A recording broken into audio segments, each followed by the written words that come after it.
आपके समाज के अंदर जैसे मृत्यु भोज बात चल रही थी ना, काफी लोगों ने अच्छी बात की आपके सामने कि मृत्यु भोज क्या है।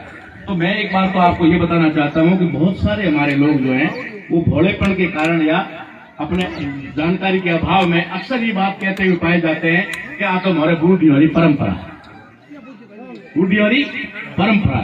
आ बात कहने वाले में मैं एक निवेदन करना चाहूँ कि थोड़ी तीसरी पीढ़ी में बाबा जी को हरिद्वार गया था, बता दो बाबा हाथ के जो कूड़ मत के जो तीसरी पीढ़ी भर पड़ता दो गया था हरिद्वार नहीं गया तो परंपरा खत्म हुई, तीसरी पीढ़ी में ही बोलती ना परंपरा खत्म हुई।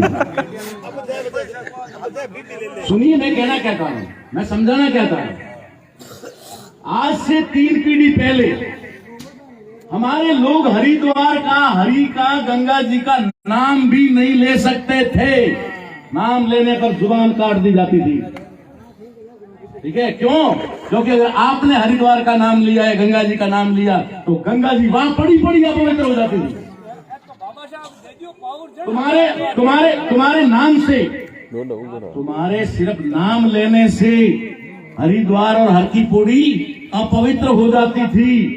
इसलिए जब हमारे लोगों ने जब शुरुआत की 2-3 पीढ़ी पहले, तब तक डर ऐसा था अंदर मान्यवर कि यहाँ से रवाना होते थे ना, तब चर्चा में क्या कहते थे? गंगा जी जाओ कहते थे नहीं, हरिद्वार जाओ कहते थे नहीं, थोड़ा उगमना जाओ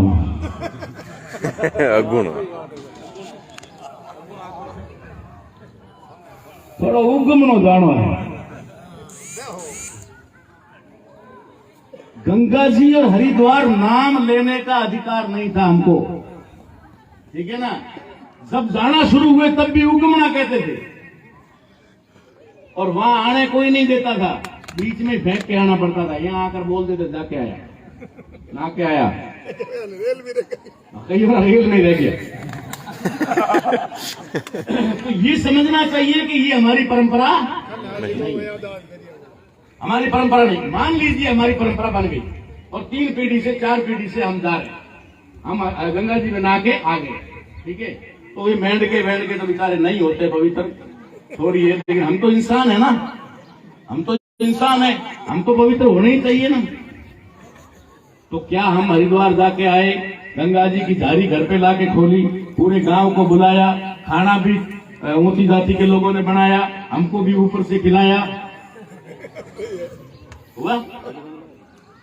अब यार कम से कम एक आदमी तो वहां होना चाहिए चौकी जाति वाला, वो ये कहेगा यार भाई कम से कम ये हरिद्वार जाके आया, ये तो आके हमारी थाली में खा लेगा, ये तो पवित्र है। अब तुम बाकी वालों को हम ऊपर से खिलाएंगे, पैसा हमारे आदमी का, खर्चा हमारा, सामान सारा का सारा ऊंची जाति वालों के पास, वो बना करके खुद भी खाएंगे, तुमको भी खिलाएंगे, है कि नहीं है? मैं झूठ तो नहीं बोल रहा। तो कम से कम जो हरिद्वार जाके आया, गंगा जी में नहा के आया, वो तो पवित्र हो गया है, उसको साथ ले लो। तो फिर ये सारी भीड़ को भेजूंगा मैं, फटाफट नहा के आओ भाई, नहा के आओ और चलो सब सवर्ण, सब सवर्ण। अब तक तो एक भी नहीं हुआ। दूसरी बात, अगर मान लीजिए हरिद्वार गए तो बाबा जी कह रहे थे अभी आपको कि ट्रेन में टिकट लेना पड़ता है जाते वक्त, बाबा जी का भी, फिर बोलते हैं चढ़ो उतरो मूत्रो, चढ़ो खाओ पियो सब करवाते हैं ना। उधर जाने के बाद में हरिद्वार में कर दिया और वहां से वापस रवाना हो गए, ठीक है। रवाना हो गए, घर पे आ गए, रात जगा दी, सारा कुछ कर दिया। 2 दिन बाद मेहमान बिखर गए, घर में छोटे मोटे बच्चे थे, खाना बिखर गया इधर उधर, किसी ने रोटी का टुकड़ा इधर डाला, किसी ने इधर डाला। अब रोटी का टुकड़ा देखा गया तो चूहा तो दौड़ेगा, रात को चूहे दौड़ने शुरू हुए, थालियां गिरने शुरू हुई, बर्तन घर के गिरने शुरू हुए। सुबह उसी महाराज को बुलाया, महाराज रात ठीक करवा दिया और बाबू पास आया तो बड़ा वजन टिकट क्या तो रिजर्वेशन कराने लेन गया, सीट पूरी, ठीक है। थोड़ा करके लेन गया, हल्लो बा चढ़ो बा उतरो बा, हैंग किया, आपसे खड़े ही नहीं क्यों पास आओ, अभी आया बिना टिकट, टीटी को पकड़िया। मैं तो कह रहा हूँ उन ब्राह्मणों पे या हमारे गुरुओं के ऊपर क्लेम होना चाहिए 5 से 10 लाख का, या तो गारंटी लेके वापस नहीं आना चाहिए, ठीक है, वापस नहीं आना चाहिए, गारंटी ले, नहीं तो 10 लाख खर्चा होगा, 20 वसूल करेंगे, आपके वहां आना ही बंद कर देगा, वो टिप ना लेके छोड़ देगा, या तो गारंटी ले भाई। अरे 99% लोगों ने घरों में तो रोटी बता रहे ऊपर है। अरे जी ने पिताजी ने रोटी जिमे जीमनो पड़े बाबा जीमो को जीमो नहीं गले मंगो तो मांगो गाय तो ये खर्चा क्यों? सवाल है 2-3 चीजों का और कुछ नहीं। इन सभी चीजों मृत्यु भोज, बाल विवाह या आपके घर में रीति रिवाज, होली दिवाली, तीज त्योहार जितने भी हैं, ये सारे के सारे मात्र आपको आर्थिक रूप से कमजोर करने के लिए है। आर्थिक रूप से कमजोर करने के लिए। पहले ये नहीं था, पहले आपको कोई तीज त्योहार नहीं था क्योंकि आपके पास कुछ था ही नहीं। आपके पास कुछ था ही नहीं तो फिर उसका खर्च करने क्या जरूरत? अब नौबत क्या हो गई, समस्या क्या आ गई? समस्या ये आ गई कि भारत का संविधान लागू हुआ। संविधान लागू होते ही आपकी मजदूरी तय हो गई। जो जैसा वर्क करेगा वैसा पैसा मिलेगा। एक मजदूर लास्ट कैटेगरी मजदूर है, लेबर है, ठीक है, उसको भी आज की तारीख 500 रुपये मिलता है ना। ये संविधान का अधिकार है ना। बाबा साहब अम्बेडकर ने ये लेबर लॉ ला करके ये सारा कुछ किया, ये सबको पता है ना। तो उससे पहले हमें दिहाड़ी नहीं थी। अगर ठाकुर साहब के खेत में काम करना, किला बनाना और गढ़ बनाना है तो हमारे लोगों से बेगार नहीं जाती है। पैसा नहीं दिया जाता, रोटी भी अपने घर से बांध के ले जानी पड़ती थी। ये तो पक्का तय है ना। मजदूरी नहीं मिलती थी, संविधान ने आपको मजदूरी दिलाई, मजदूरी का हक दिलाया। अब आज की तारीख का उदाहरण देता हूं आपको। एक मजदूर 500 रुपए दिहाड़ी और 30 दिन महीने में, 30 दिन महीने में वो 10 दिन ना भी जाए काम पे, कभी अमावस आ गई, कभी कुछ आ गया, 2-3 त्योहार आ गए, एक दिन मेहमान सारिम चले गए, एक दिन मेहमान घर पे आ गए, 10 दिन गए उसके, 20 दिन तो मजदूरी करेगा। 20 दिन 500 कितना हुआ? 10,000। वो मजदूर आदमी 10,000 नहीं खाएगा, खा ही नहीं सकता, क्योंकि लकड़ियां ईंधन उसके खेत में मिलती है, बकरी दूध उसके घर में देती है, गाय वगैरह बकरी कुछ भी है, दूध लाना नहीं पड़ता, गैस सिलेंडर लाना नहीं पड़ता, सिर्फ सब्जी है, वो भी अधिकांश वो कड्डी वगैरह कुछ बना लेता है। बड़ी मुश्किल से उसके घर में सारा खर्चा होता है तो 5,000 रुपए फुल खर्चा करे तब भी 5,000 मंथली उसका बच जाता है। अगर 5,000 एक मजदूर का बचा एक महीने का तो साल का कितना हुआ? 60,000।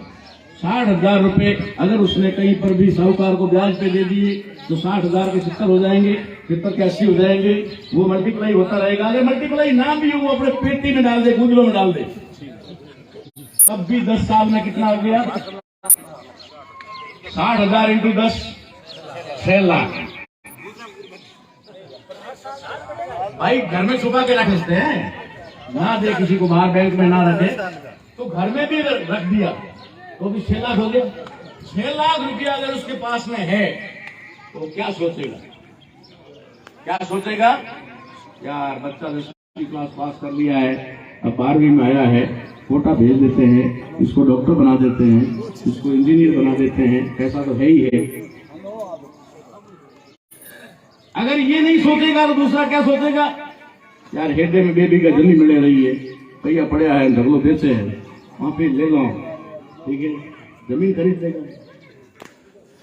अगर जमीन नहीं खरीदेगा तो सोचेगा कि गाड़ी ले लेते हैं, घर पक्का बना लेते हैं, सोचेगा ना। उसके पास पैसा आएगा तो सोचेगा ना। उससे क्या होगा? उससे उसका विकास होगा,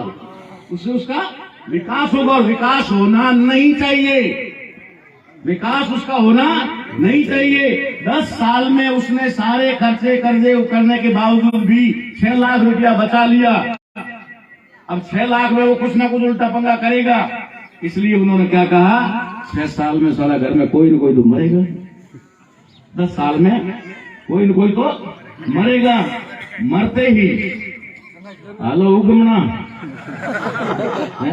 घरा भले जाए आत्मना, ठीक है, लार हाथ भले आवे कटोरो, ठीक है, वहां पे हुक्म ना जाए, वहां पर उजला, देखिए नहीं 12 महीने बाद में देखो कपड़ा कौन थोड़ा तन में दे, वो तो माँ मेरे वाला आता जो फाटा पड़ा उजला तो माँ मेरे वाला है, माँ बापड़ा माई तार उजला करे, मेलोडी कपड़ा माई दूसरा वे लेना वे नवा उजला हुआ बड़ा।